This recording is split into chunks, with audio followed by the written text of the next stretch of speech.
شروع اللہ کے نام سے جو بڑا مہربان اور نہایت رحم والا ہے۔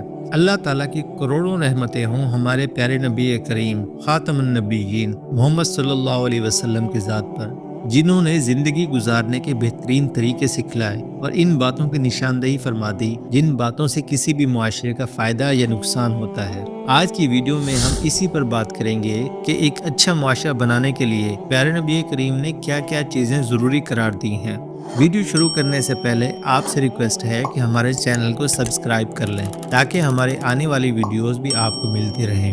حضرت ابو ہریرہ رضی اللہ تعالیٰ عنہ سے روایت ہے کہ رسول اللہ صلی اللہ علیہ وسلم نے فرمایا، جب تم میں سے اچھے اور بہتر لوگ تمہارے حاکم ہوں، تمہارے مالدار لوگ سخی ہوں اور تمہارے باہمی معاملات مشورے سے طے پاتے ہوں، تو ان حالات میں تمہارے لیے زمین کا اوپر والا حصہ اندرونی حصے سے بہتر ہے، یعنی کہ زندگی موت سے بہتر ہوگی۔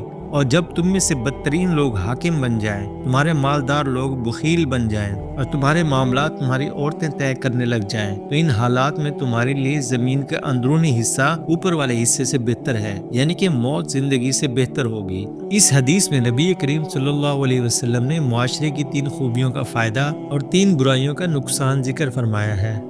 پہلی خوبی نیک حکمران۔ اللہ کے رسول صلی اللہ علیہ وسلم نے پہلی خوبی یہ ذکر فرمائی ہے کہ جب تم میں سے اچھے اور بہتر لوگ تمہارے حاکم ہو جائیں تو عدل و انصاف، امن و امان، ترقی و خوشحالی، تعلیم و صحت، الغرض تمہاری تمام ضروریات کو احسن طریقے سے پورا کریں گے۔ ظلم و ناانصافی، بدامنی اور جہالت سے پاک معاشرہ ہوگا۔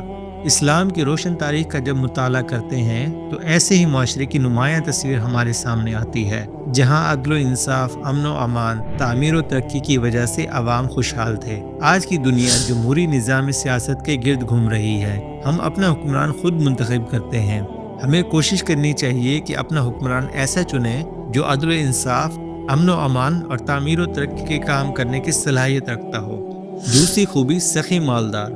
اللہ کے رسول صلی اللہ علیہ وسلم نے دوسری خوبی یہ ذکر فرمائی ہے کہ جب تم میں سے مالدار لوگ سخی ہو جائیں، ایسے مالدار لوگ جو راہ حق میں خرچ کرنے والے ہوں، ضرورت مندوں کی ضرورتوں کو پورا کرنے والے ہوں، صدقات خیرات کا ماحول ہو، تو اس کی وجہ سے مصیبتیں اور پریشانیاں ختم ہوں گی، جرائم کی شرح کم ہوگی۔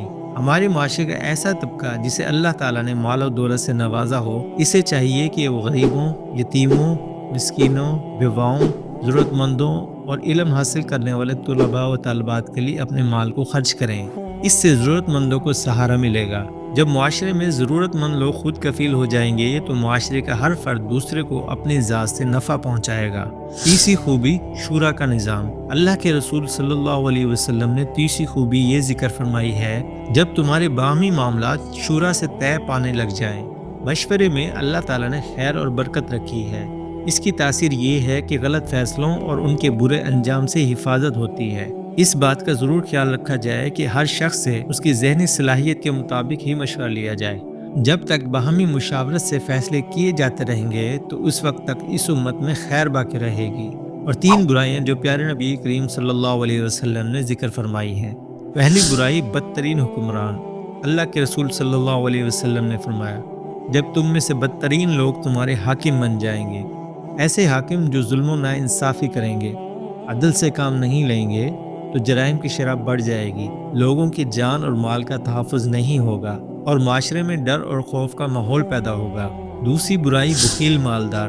اللہ کے رسول صلی اللہ علیہ وسلم نے دوسری برائی یہ ذکر فرمائی ہے کہ جب تم میں سے مالدار لوگ بخیل بن جائیں گے، ایسے لوگ مال کی محبت کا شکار ہو جائیں گے، راہ خدا میں خرچ کرنے کا تصور ختم ہو جائے گا، ضرورت مندوں کی ضرورتیں پوری نہیں ہوں گی تو معاشرتی جرائم، چوری، ڈاکہ اور رشوت وغیرہ بڑھ جائیں گے۔ جب ماحول ایسا بن جائے جس میں صدقات اور زکوٰۃ وغیرہ کو چھوڑ دیا جائے تو خدا کا عذاب نازل ہوگا۔ اللہ کے رسول صلی اللہ علیہ وسلم نے تیسری برائی یہ ذکر فرمائی ہے کہ جب تمہارے تمام معاملات تمہاری خواتین کے سپرد ہو جائیں، اللہ تعالیٰ نے صنف نازک میں قوت فیصلہ کو فطری طور پر کم رکھا ہے تاکہ گھریلو ذمہ داری کے علاوہ کسی قسم کا بوجھ ان پر نہ ڈالا جا سکے۔ جب تمام معاملات ہی عورتوں کے سپرد کر دیے جائیں تو ان کی حیثیت سے بڑھ کر ان پر ذمہ داریوں کا بوجھ آ جائے گا۔ عورت کے مقابلے میں مرد مجموعی طور پر بہادر، معاملہ فہم، دور اندیش اور جفا کش ہوتا ہے۔ اگر ہم آج کے دور کو دیکھیں تو حدیث بالا میں موجود 3 خوبیاں ہمارے معاشرے سے بالکل غائب ہو گئی ہیں اور 3 برائیاں غالب آ گئی ہیں۔ جب تک دوبارہ یہ 3 خوبیاں ہمارے معاشرے میں نہیں آئیں گی، اس وقت تک ہمارے معاشرے کو مثالی معاشرہ نہیں کہا جا سکے گا۔ اس کو مثالی بنانے کے لیے ہم سب کو اپنا اپنا کردار ادا کرنا ہوگا۔ امید ہے کہ آپ کو ویڈیو پسند آئی ہوگی۔ لائک اور شیئر ضرور کیجیے گا۔